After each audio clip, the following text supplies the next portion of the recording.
Assalamualaikum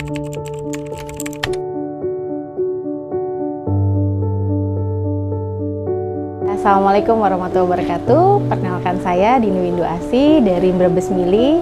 Kita adalah UMKM dengan spesialisasi produk bawang dan juga produk-produk olahan. Jadi kita ada bawang goreng, ada minyak bawang dan juga sambal. Kalau saya sendiri, background saya adalah lulusan ekonomi. Saya mulai Brebes Mili ini pada Agustus tahun 2017. Kenapa sih saya tertarik sama produk bawang goreng? Jadi sebagai ibu rumah tangga pastinya butuh yang namanya menyediakan masakan yang lezat dan disuka sama anggota keluarga. Saya ingat dulu waktu kecil, ibu saya suka ngasih taburan bawang goreng nih. Jadi makin semangat makannya. Nah dari situ saya cari-cari nih sebenarnya, cari dulu nih, beli dulu gitu kan. Nah ternyata banyak bawang gorengnya udah berselimut tebal sama tepung dan agak beda rasanya sama buatan ibu saya. Akhirnya saya coba-coba bikin sendiri deh.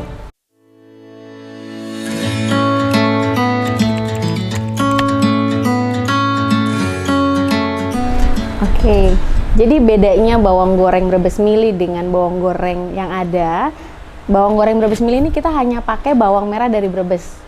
Kenapa sih harus Brebes, nggak harus daerah yang lain gitu ya? Satu, memang kalau di Jabodetabek pastinya sangat familiar dengan bawang Brebes. Dan kebetulan memang bawang Brebes ini terkenal dengan aroma bawangnya yang kuat banget dibanding bawang dengan jenis varian lainnya. Dan bedanya ini kita gluten free alias tanpa tepung. Jadi bener-bener ketika ngebuka dari tempatnya ini, dari kemasannya udah kecium tuh bau aroma bawangnya yang kuat. Dan dengan tanpa tepung ini bener-bener jadi otentik. Cita rasa bawang goreng yang sesungguhnya ada di sini. Banyak yang bilang nih namanya unik, atau banyak bilang kok kenapa sih harus sedih-sedih gitu ya, nangis-nangis. Brebes Mili kan mungkin sering identik dengan nangis.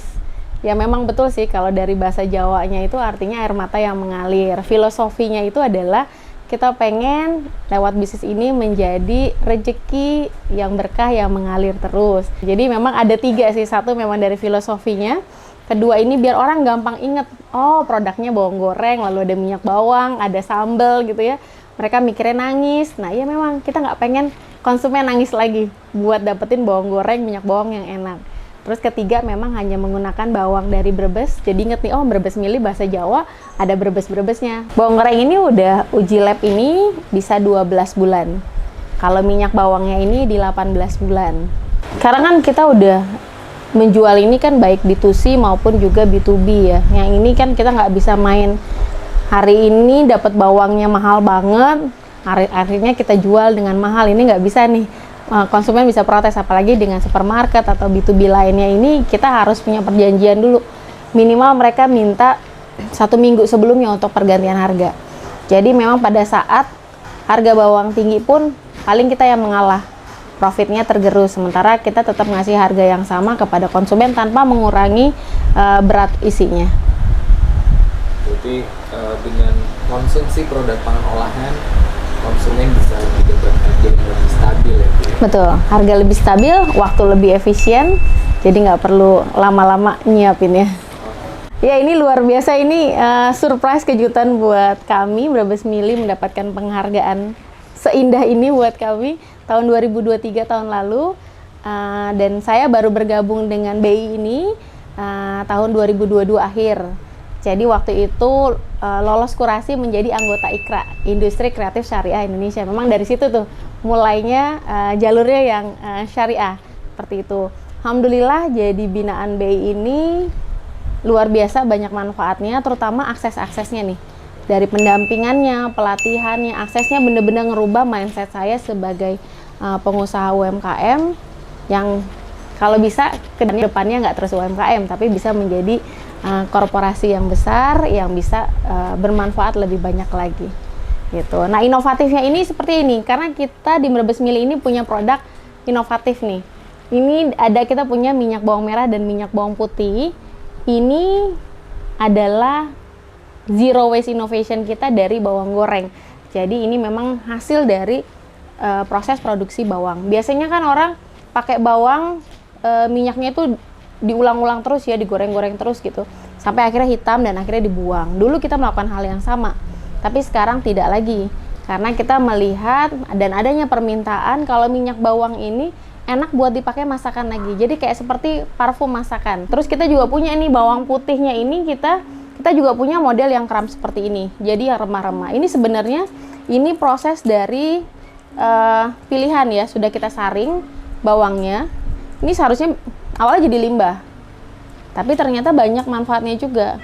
Karena masakan dipakein ini kan nggak begitu kelihatan. Kadang-kadang kan orang kita ini nggak terbiasa sama bawang putih. Kecuali orang Indonesia keturunan Chinese. Nah, mereka suka tuh dengan aroma strongnya bawang putih. Ini bisa ditambah lagi di dalam masakan. Jadi ibu masakin itu nggak terlalu kelihatan sama anaknya, sama anggota keluarganya. Tapi masakannya jadi tambah harum lagi, tambah gurih lagi. Dan ini pun alhamdulillah diminati juga baik B2C maupun B2B. Jadi ada resto-resto yang pakai ini juga. Ya, halal itu kalau nggak salah pertama kali di 2019 kalau nggak salah ya. Atau 2018 saya lupa, karena ini kita sudah renew untuk bawang gorengnya, inian halalnya.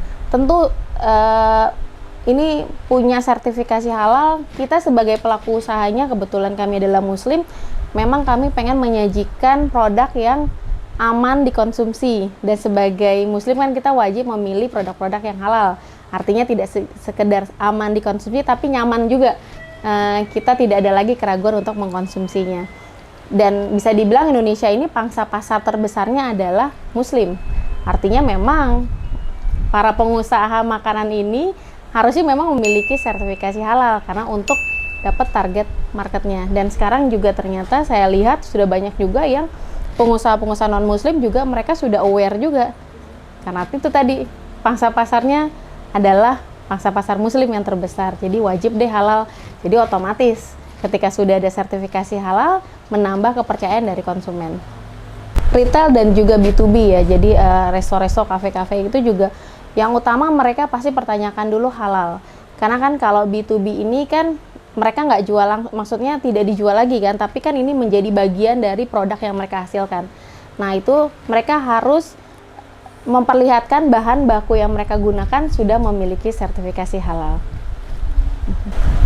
Oke, ini kalau cerita ekspor sebenarnya sih lucu mungkin ya, karena datangnya cuman dari saya minta aja sih sama Allah gitu ya, karena kepengen juga, ngelihat kok UMKM nih banyak nih yang udah ekspor gitu kan. Wah, ya udah tinggal bilang ya Allah mau juga dong ekspor. Dilala tahun 2020 ini tiba-tiba saya dihubungin oleh agregator, kayaknya mereka udah pernah nyoba. Jadi saya nggak perlu ribet-ribet banget sampelnya, jadi kurasinya nggak terlalu lama gitu. Nah dari situ tahun 2020 kita ke New Zealand waktu itu, jadi lewat agregator. Lalu kita ke Australia sudah pernah juga, lalu ke Hong Kong. Awalnya modal itu kayaknya nggak sampai 5 juta ya. Itu kan buat beli kompor, buat beli pengirisnya, terus beli gas, sama beli bawangnya. Omset masih di bawah 500 juta. Jadi pengen banget target gitu ya, biar bisa mencapai 1M per bulan. Si Apik benar, si Apik. Lalu kita kan juga ada laporan si Kepang. Yang untuk saya kan per 3 bulan sekali gitu. Itu sangat-sangat membantu tuh.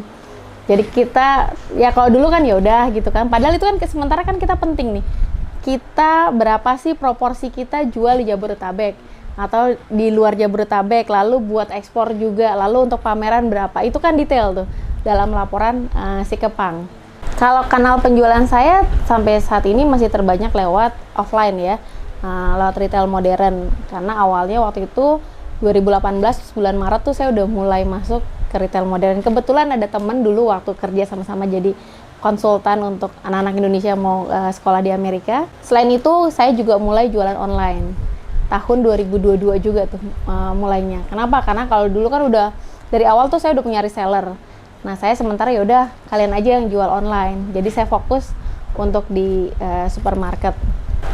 Salah satu lagi tadi jualan kita adalah lewat pameran dan bazar. Alhamdulillah nih dari Bank Indonesia sebagai anggota IKRA, saya beberapa kali diajak pameran dalam maupun luar negeri, termasuk waktu di Malaysia kemarin di MIHAS.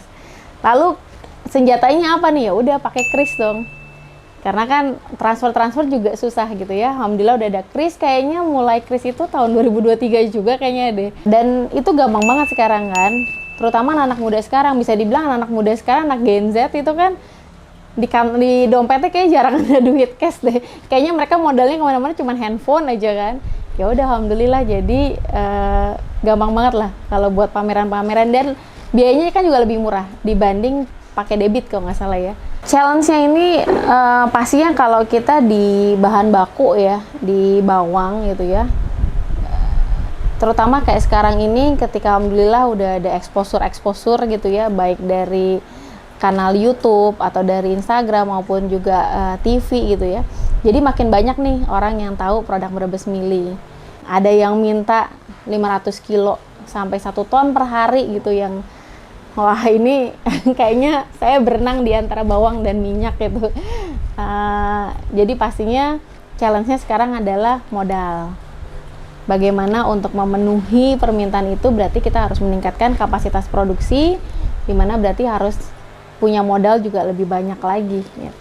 Tantangannya di situ, dan tantangannya lagi harus punya tim yang solid nih, tim yang bener-bener bisa ngebantu untuk berkontribusi di perusahaan kami. Dan sekarang ya udah tantangannya itu. Kalau dulu kita nyari-nyari pesanan, sekarang ini pesanan-pesanan besar berdatangan gitu. Jadi yang bukannya sih sebenarnya, alhamdulillah gitu kan. Tinggal kita harus banyak merapikan lagi dari supply chains-nya. Gak bisa lagi kita ambil dari yang kedua atau ketiga, tapi harus dari hulunya nih. Kenapa? Agar menekan namanya biaya produksi gitu. Karena kalau B2B ini kan beda ya harga jualnya dengan B2C. Ya, buat teman-teman, Brebes Mili juga masih terus berjuang nih untuk bisa berkembang. Ya mungkin kalau bisa saran-sarannya adalah jangan berhenti belajar. Lengkapi perizinan dulu yang utama ya, apalagi untuk izin edarnya. Halal itu udah seperti suatu hal yang wajib banget gitu. Nggak usah takut, nggak usah ragu gitu, nggak usah yang nanti begini begitu begini. Tenang gitu, sekarang banyak kemudahan dari pemerintah, apalagi kalau bisa lolos kurasi dari Bank Indonesia, banyak banget bakalan dapat pendampingannya. Yang paling penting adalah kita bisa ngerubah mindset kita sebagai pengusaha. Itu dulu mindsetnya itu dulu dirubah. Jadi ketika kita dapat tantangan, ya udah itu memang udah biasa karena kita tujuannya kemana nih. Nah, mencapai tujuan itu memang pasti banyak banget yang namanya rintangan, hambatan yang nggak gampang. Tapi karena kita semangat, kita tahu tujuan kita apa, insya Allah dengan kitanya sendiri gitu ya. Dan saat ini bisa dibilang teman-teman UMKM juga saling banyak bersinergi. Lalu juga dari tadi nih, dari kita pendampingan yang akhirnya kita punya mentor-mentor yang bisa ngebantu kita melihat bisnis kita dari helikopter view-nya mereka. Dari situ kita bisa banyak belajar dan memperbaiki kekurangan-kekurangan yang kita punya. Insya Allah bisa maju, bisa sukses bersama, dan jangan lupa bergandengan tangan. Karena kalau sendiri bisa sih nyampe juga insya Allah nanti, tapi mungkin bisa dibilang agak lama. Kalau bisa bergandengan tangan, berkolaborasi dengan pihak luar, kenapa enggak? Terima kasih.